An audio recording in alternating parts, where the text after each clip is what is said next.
What's up, everybody, and welcome back to another episode of Blood on the Razor Wire TV, where we bring it to you real and we bring it to you raw. Got a guest on today. You might have heard part one, but I'm going to let this brother talk. We're going to get into some of the stuff. This is part two of that video. Tell the people who you are, man, and where you're from, brother. My name is Rashawn Long. I'm from Kansas City, Missouri. Some people know me as Munch the Gunner. Some people know me as Saudi Ali. And right now, brother, you're serving a 30-year sentence in federal prison, right? Yeah, I'm serving a 30-year sentence in federal prison right now. I've been down like 10 years. Got about another 18 or so to go. You know, I want to talk a little bit about your sentencing, right? Really, on the guidelines, you're at like, I think, 115 months, and the judge says, you know what? I'm about to bang you. I'm going to give you 30 years. So we went from 115 to 360. It's kind of unheard of in federal court, right? Yeah, it's kind of unheard of, man. It's like you pay your debt to society, you know what I'm saying? And then in the feds, it's like a whole different bar, you know what I'm saying, except from the state courts, and the feds go by your past more than anything. So it's like you could really never pay your debt to society dealing with the feds as far as their system is concerned. And really, I kind of want to talk about why the federal government or why the federal judge decided to do what he decided to do, right? The government alleges that let's just call it what it is. The government alleges that, or they implicate you in a bunch of murders. One of those murders, you end up copping out to, and you get, I think, 12 years, right? Right. That's my prior case, my state case. So, let's talk a little bit about that stuff. You know, there's like some allegations here, and some of them are kind of gruesome, right? Some of them are kind of tough. Do you feel like they targeted you, that they targeted the wrong man? Are you saying you want to talk about the 12-year sentence, the state case first, or are you saying talk about it in a whole? We're going to get to the 12-year sentence in a second, but do you feel like the judge went over the guidelines in this case because of those alleged murders?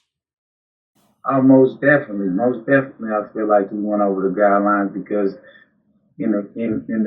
under the Constitution, we have a right to face our accusers, and I was not charged with the majority of these murders, as you know what I'm saying. They tried to put 23 of them on me, you know what I'm saying, but the one that in particular that I was charged with, eventually it ended up getting dismissed with prejudice because the guy who made the statements against me, he later came forth and said that the government had coerced him to say those things about me because they wanted me for other crimes that they couldn't get me for, stuff like that. I guess the rumors that was out there surfacing in the streets and stuff.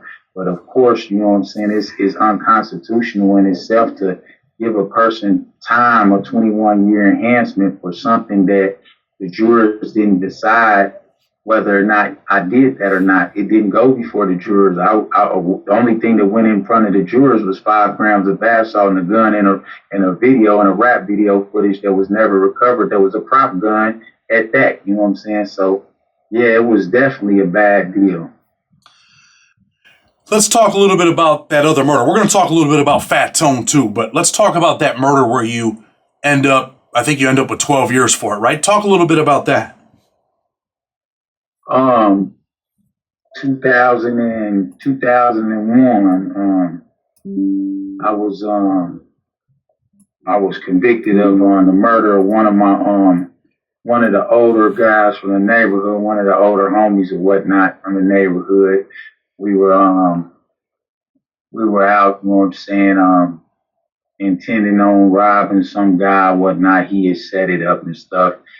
Me and a couple more of my comrades or whatnot, you know what I'm saying, me and in particular, you know what I'm saying, whatnot, which has a lot to do with my case. Booty, aka Booty, he has a life in 110 in the feds for Rico, same prosecutor that was gunning for me or whatever. But anyway, in the midst of this robbery anticipation or whatnot, you know what I'm saying, me and me and me and you know what I'm saying, we didn't want to have nothing to do with that. We wasn't there for that. So we ended up going on about our business or whatever. Make a long story short, my co-defendant on that case, Rabbit the Runner, you know what I'm saying, William Williams, him and a guy named Marlon Brown, you know what I'm saying, older homie from the neighborhood, Mike Burks, they end up doing the robbery themselves, attempting to do the robbery themselves. It went bad. My co-defendant, William Williams, aka Rabbit, the runner, he in a wheelchair. You see what I'm saying? These cowards, they leave the man in the wheelchair to pull up and shoot off into the car and whatever happened, tell them to get the money or whatnot. Make a long story short, Mike Burks, who set the robbery up, he took the guy who he set up for the robbery to do, Anthony Conway, AC, he took him to the hospital, him and his partner to the hospital because his partner was shot up bad or whatever. But the dude, AC, Anthony Conway, who was the robbery, the intended victim or whatnot, who was, they were supposed to rob, he paid him to take his partner who was shot like 6 times down or whatnot. He paid him to take him to the hospital. Now, naturally and instinctively, when I get wind that that's what happened, I'm like, why would you take him to the hospital and you know what I'm saying, under what cost? So he told me out his own mouth that the dude AC told him on the way to dropping him off and then dropping his mans off to the hospital that he knew that it was my co-defendant, William Williams, aka Rabbit the Runner. So I said, what? How the hell do you know that? You had to tell him. So I ain't telling him. He said he knew it. So we get back to my cousin's house or whatnot. We get back to her apartment and I run it down to Rabbit the Runner. I say, man, that nigga told that the people, man, you know what I'm saying, that you did that. He said, what? I said, man, the man said that the dude told him that he knew it was you that did the stuff to shoot. He said, how he knew it was me? He said, that man don't even know me. I said, man, you know what it is. So he like, man, that nigga had to tell him. So that was it. So from that point on, I told him, look, well, you know what we got to do. So it was me that, in my young ignorance or whatnot, that initiated that whole, you know what I'm saying, that whole plot to knock Mike Burks off. So from there, you know what I'm saying, we went and I laid the trap or whatnot. We took him back to wherever he had to go to pick up whatever little drugs he had to get picked up that he paid. The dude paid him, AC paid him or whatnot to take his mans to the hospital. So when he did that and he came back, I gave Rabbit the Runner one heat and I had another heat. And I told him when he come to the car, then you knock his ass down. You see what I'm saying? And if you need me, I'm gonna come through. And this whole time, you see what I'm saying? I'm watching the whole thing unfold or whatever. So once it unfolded or whatnot, you see what I'm saying? Being he's paralyzed, he wasn't able to get him like he wanted to. So he dropped the window, hit him up or whatnot. You know what I'm saying? Through the passenger window when he came to get in the passenger door. He fall on the ground or whatnot, and then that's when I went in and I finished the job. Well, I want to stop you for a minute, Rayshawn, right? Because, you know, there's a lot of young dudes out here, man, caught up in the street, right? A lot of dudes are making decisions like this. You know, that's a life-changing decision. But when you live the street life, this is kind of the code of the streets. This dude's supposed to be your man or whatever, right? And you guys feel like, man, he crossed the line. This is supposed to be one of our people. He crossed the line and put us in danger. So you feel like he's got to go, right? Right.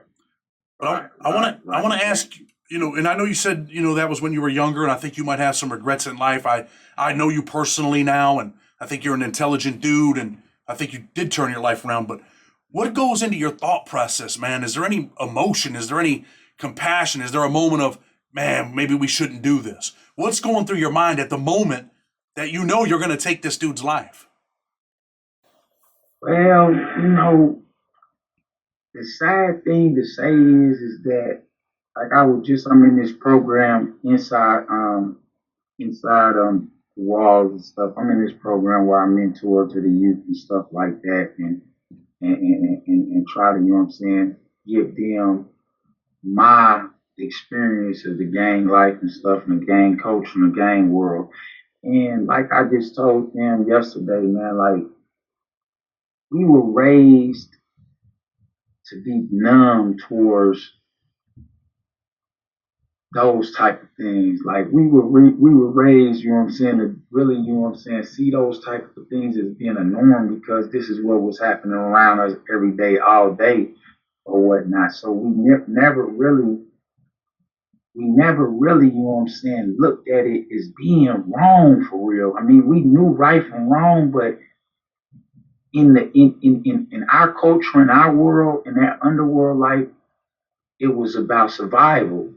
And like you just said, what he did is he went against the rules in which they legislated and handed down to us. Because you got to remember, these were our big homies. They were older than us. You know what I'm saying? They were 5 and 6 years older than us. These are the ones that corrupted us and put drugs in our hand, put us on to gang banging, put guns in our hand. You know what I'm saying? Put PCP in our mouths to smoke and stuff. So at the end of the day, you look at them as being the blueprint. And then when they turn around and they do stuff like this, you like, whoa, for one, that's against the rules that you taught me to live by. And for two, I thought you were more gangster than that, or I thought you were thorough than that.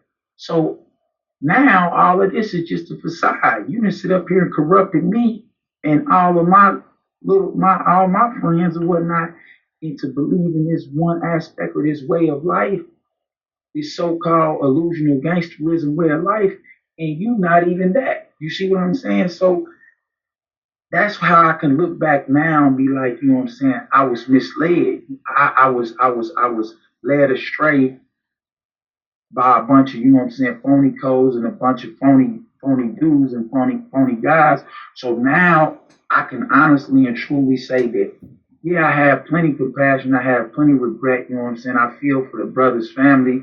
I feel for, you know what I'm saying, whoever, you know what I'm saying, I might have hurt it, family in the time of my ignorance or whatnot. But at that particular time, I didn't, I can only go off of what I understood. I would be lying if I said that I had compassion or I had remorse and stuff like that. I mean, you know, it's a study, you familiar with the Ira case where they say that a man doesn't reach his full development stages mentally of being maturely an adult until like 25 or something like that. So at this time, I was only 19 years old, and being that I seen this type of living and I listened to this type of music and I seen this type of violence portrayed on TV and stuff and around my neighborhood all day. The only thing, you know what I'm saying, that was food to me was violence. It was, you know what I'm saying, mayhem. You know what I'm saying? Peace was not alternative. So I adopted, you know what I'm saying, that way of thinking and that way of acting. So no, I didn't see it as doing anything outside of what was the norm. But hold on, let me stop you for a minute. Let me stop you for 1 second. This is a guy that you grew up with, a guy that you were cool with. I mean, you probably joked and played with this dude in the past, right? Right. So once he's gone that night, right, he's dead. And I mean, I got the pictures. I can't put them on YouTube, but I could probably put them on Discord. But I got the pictures from the murder scene and stuff. Is he the one in the blue shirt, or is he the one with where his eye looked like it came out? Oh no. That was this was the 2001 murder that led me to prison in the first place. Those murders right there were the ones, the federal murders that got me in 2013. Got this a part of my 2013 conviction or whatnot. My crime over here in the feds. Okay, no problem.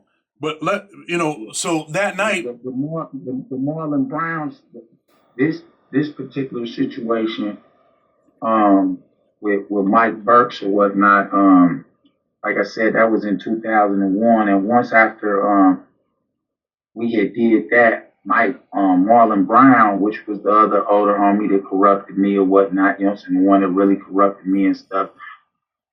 And I despise him, man. I really truly despise him or whatnot. But at the end of the day, my heart has turned where I don't, you know what I'm saying, really, I don't really, you know what I'm saying, hold any vengeance anymore. I don't live my life with vengeance anymore, holding on to vengeance because I know it's going to ruin me or whatnot. I know it's going to conquer me. But the guy Marlon Brown, that particular night after we did that, I'm thinking because he raised us and he taught us these codes and these rules and stuff, I'm thinking that he was with us because Mike Burks violated the rules, regardless if that was his childhood friend and they was in the same age bracket and generation come up together.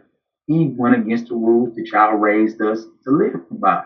So make a long story short, he was the one that he ran off that night or whatnot, got away from us and ran off from us that night. We knew right then and there he was going to tell or whatnot. So he went and he told or whatever. And so now I'm on the run. This was February the 1st, 2001. So I went on the run or whatnot. He had went to court the next day for an unrelated charge or whatnot, and they held him. And they tried to hold him on that murder because Marlon had his name in it. But Marlon never said that he had played any role in there other than he wanted to go home. Me and him was arguing back and forth because I told him he should never have got in the truck with me. He didn't want to have nothing to do with the stuff. And he was asleep at the time, the majority of the time when this stuff was taking place or whatnot. He participated in none of the crimes, none of the acts that we did or any of that.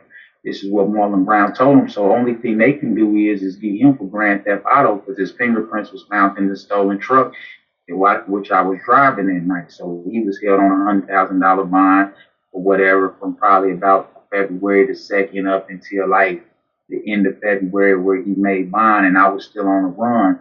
And granted, I got caught up the next month, which was March the 5th, 6th, something like that. But the day before I got caught up, I had seen Marlon Brown at a sports bar.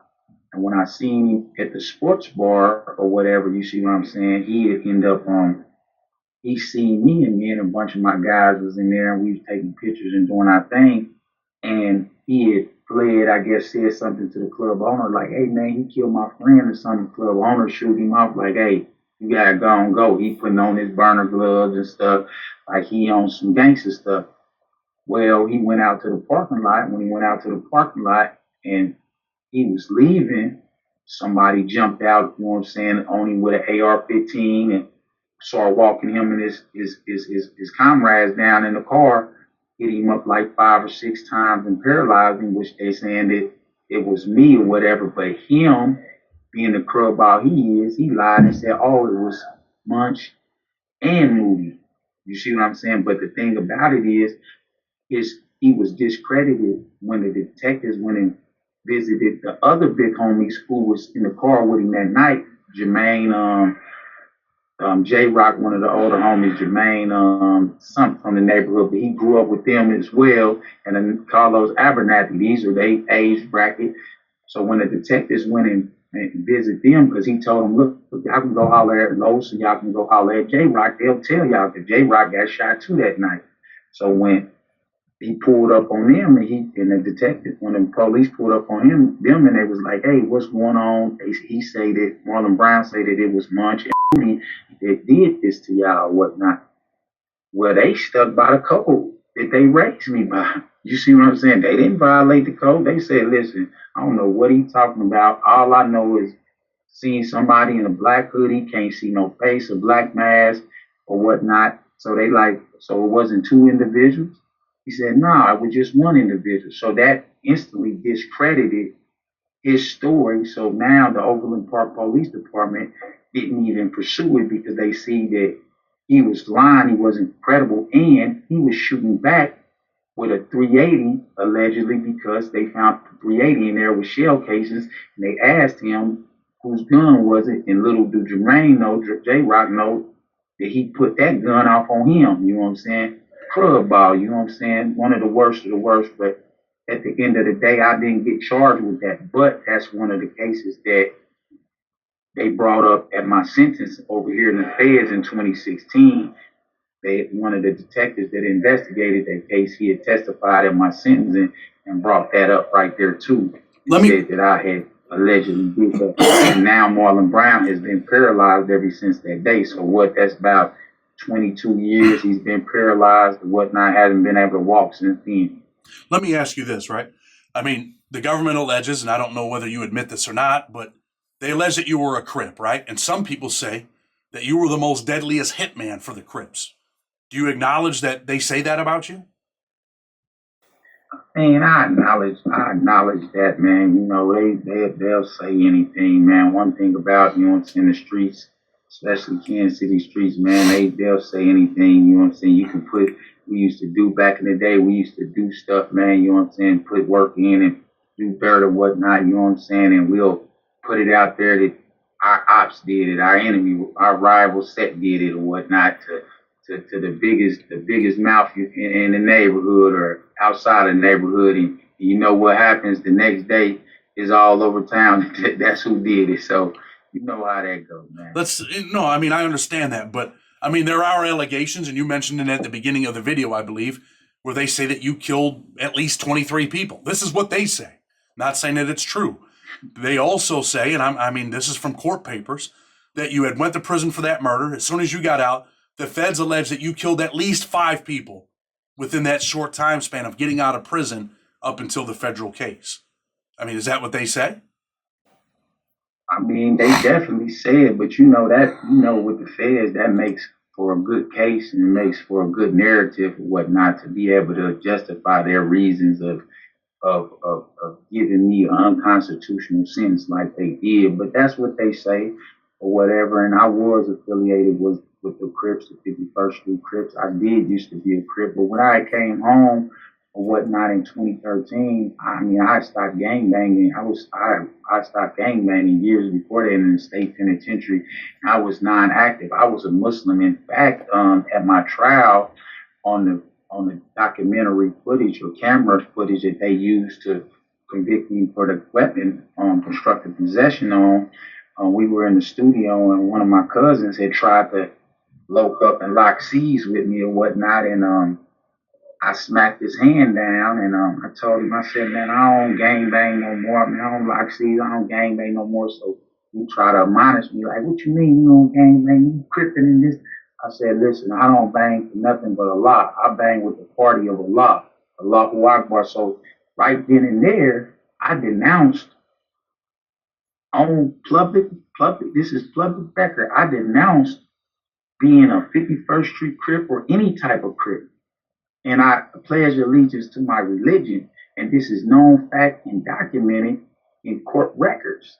But yet and still, the government insidiously still use that narrative to give to the local media so the local media can propagate this and perpetuate this to once again justify their narrative and justify the means and why they gave me such an unjust sentence.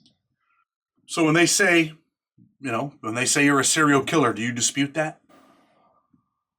Hell yeah, I dispute that. I mean, well, I mean, this is your opportunity. This is your platform. I'm asking you serious questions where you can get out your narrative so people can understand your side, because your side hasn't really ever been told, has it?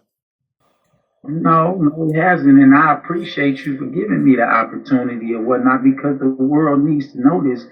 And yes, I mean, I dispute that because it's no way, like my attorney say, you know what I'm saying, to make me some calculated serial killer and all this stuff or whatnot. That's absurd. At the end of the day, when I got out there in 2013, I was pursuing a career in the entertainment business. I had books, movie scripts. I wrote, so I was a writer, and then I was promoting an album or whatnot, the Devil's Dollar Project or whatnot, mixtape. And that was some of the footage, that was the footage in which they found or whatnot. And it was noted on the footage that it was a documentary, that all the stuff or whatnot that was being said and done, were for entertainment purposes, basically, or whatnot. But I didn't get the chance to basically finish it and be able to put that in writing, like they say it's supposed to be done. So therefore, I wouldn't be accused of what was done it or what was seen or what was said and whatnot. To let them know, like, this is my First Amendment right. This is entertainment. But at the end of the day, no, I'm not no serial killer. I changed my life when I went down and did my first bid or whatnot. I came out and I was focused on something bigger or whatnot. And I'm not going to sit here and say that I didn't fall back and straight back off, but I wouldn't say that anything of in comparison, comparing me to a serial killer or a murder or calculated murder or murder period, I would not I would not hold on to any of that, those accusations, because at the end of the day, I mean, my crimes when I was out there in 2013, what I am guilty of is that I strayed back and I started to take from people, individuals, meaning that I went back to the nature and what I knew best in robbing people for, you know what I'm saying, money, drugs, stuff like that. And that right there is where, that's where all the trauma and all the pain and all the backlash came from or whatnot. Because when you do stuff like that, people tend to be mad and people tend to want their things back, or people tend to put contracts on your head. So when they put contracts on your head, now you have death surrounding you, or you have people around you dying, or you have people around you, you see what I'm saying, that's in harm's way, including yourself or whatnot. So people try to come and attack you, or people coming after me or whatnot, and I must defend myself. Now I could have took the route of not taking their property or not taking, you know what I'm saying, things from others, so I wouldn't be in this position. But I allowed I allowed the temptation of the world to tempt me or whatnot, to gravitate back towards that lifestyle, you know what I'm saying, for the money, for the wealth, for the girls and the things like that. But now I see and now I know and I recognize that, because look where I'm at and look where it got me. But not only did it get me here, it got me with a reputation that is that is not good for me, my community, my family, my loved ones, and the court system. Let me stop you for a second. I understand all of that, right? And I'm glad that you did turn your life around. And like we talked about, the street life is the street life. And some people might be like, well, man, don't mean you got to go around and you got to do this or do that or kill people. But you were a feared man in Kansas City, correct? Yeah, I was respected. I was very respected. I don't mean just respect, but you were also feared, right? Where people are like, oh shit, man, there's Ray Sean, man. Yeah, yeah. I mean that too. Yeah, yeah. But and that and I'm glad you said that, because that in itself, Chad, is like my grandma used to say: you make your bed, you gotta lay in it. One thing about when people fear you like that is dangerous, because now people are bound to do anything or say anything to get you away from them or get you off the streets or get you out their way. You can't trust nobody. You know what I'm saying? And you definitely can't trust the system if you slip up and make one slip and get caught with 5 grams of bath salt or whatever, because now that fear goes into their prosecution to get you, because not only do people in the streets fear you, the law enforcement fear you, because now they believe that you're this threat that they can't keep out on the streets, because everybody's telling them, oh, he killed this person, he killed that person, or whatnot. I mean, anybody that dropped in 2013, anybody that dropped, and I lived in Dallas for a nice portion of the time when I was out in 2013. But even when I was in Dallas, Texas, or I was traveling or somewhere or whatnot out of the city, if a body dropped, they put the body on me, Chad. Let me ask you this, right? Because this is the thing that I think you need to address. The one thing that I really feel that Rayshawn Long needs to address, because a lot of people are going to be like, what's up with that? I think there was a robbery of some cartel people. A lady friend of yours and her daughter, they end up dead. And they say that you are the killer. So how do you respond to that? Is there something that you want to say? I mean, it's a vicious and brutal crime, and I'm not saying that you did it, but this is what the public has said. This is what they put on the news.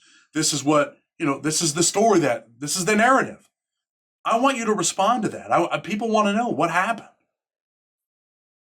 And this is your opportunity to address that. And I think this is probably one of the biggest things in your life where your side should be heard. You're absolutely right, man. You're absolutely right, and that's something that I've been wanting to address and needing to address for the last 10 years almost or whatnot, because it is hunted me, man. It is really taking a toll on me, man. Especially not. I mean, of course, you know what I'm saying. There are deaths.